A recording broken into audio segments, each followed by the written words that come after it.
Good evening, everyone, and thank you so much for tuning in once again to the Real News Talk Show. Today, my topic is about Samuel Olsen, the 6 year old handsome baby boy that was murdered. And now they have that stepmother in custody. My thing about the situation is the person that was her roommate in the apartment in Houston, if he knew at that time when he came home or whatever and he saw the baby's body with bruises and the baby actually was murdered, why didn't he call 911 then? Why later? Why did she have enough time to do all this transporting and involving other people in the situation unless other people were involved in the death of the child? Because anyone in their right mind would not want to do any prison time if they were not involved in the crime.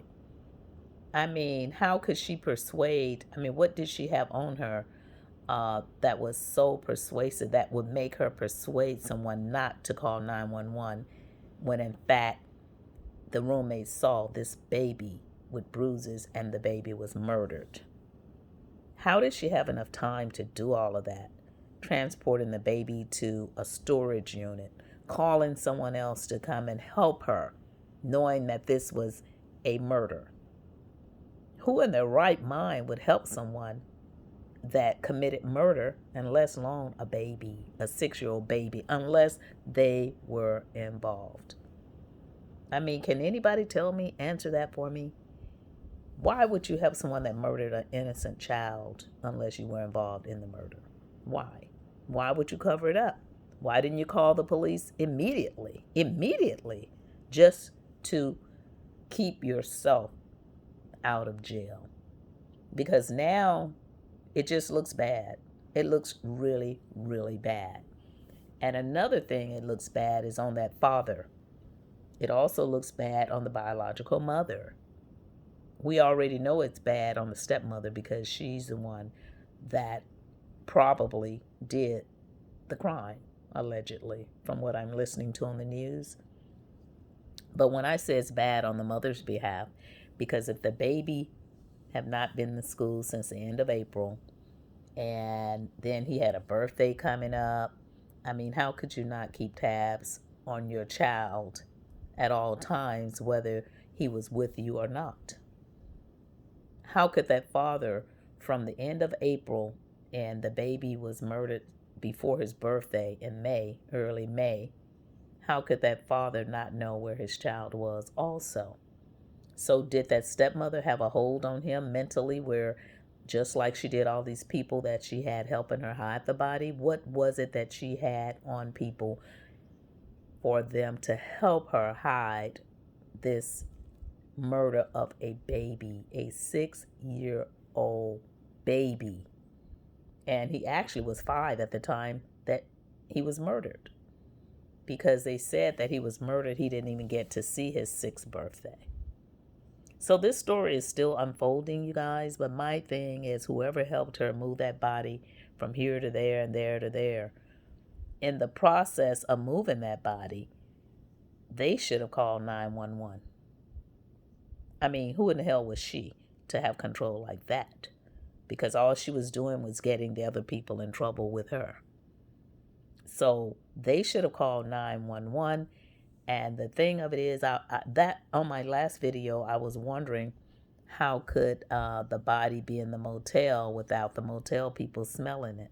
But from what I was listening to on the news, the person that helped her transport the body over to the motel, Best Western Motel in Jasper, Texas, that person said there was a scent coming from where they put the baby in some type of container and taped it up and all of that. If that person did that, they're just as liable for the murder of that child as she is, because of the fact they didn't call 911. How could they let her do that? How could they help her do that? Whoever that person is, I'm sure that they're going to be in big trouble because of her. I mean, this stuff is really, really sad.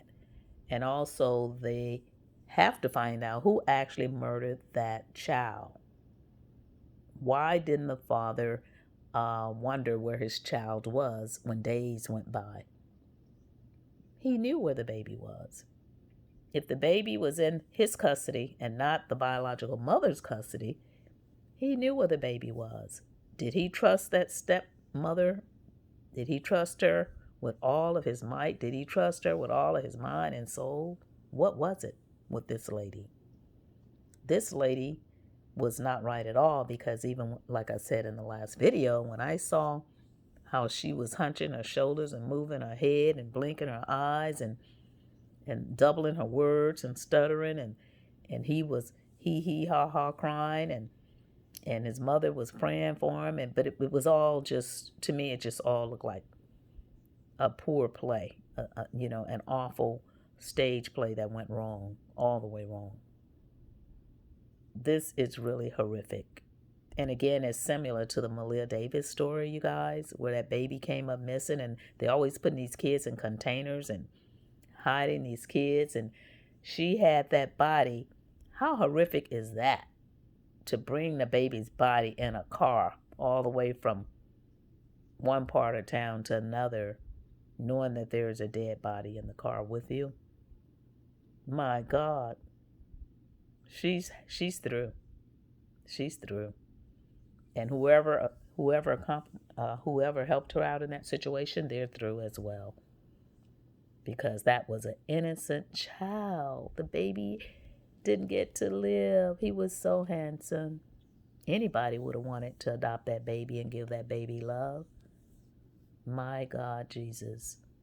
He's in heaven now, and as I said in my last video, God just took him away because he was being mistreated and abused. Being mistreated and abused.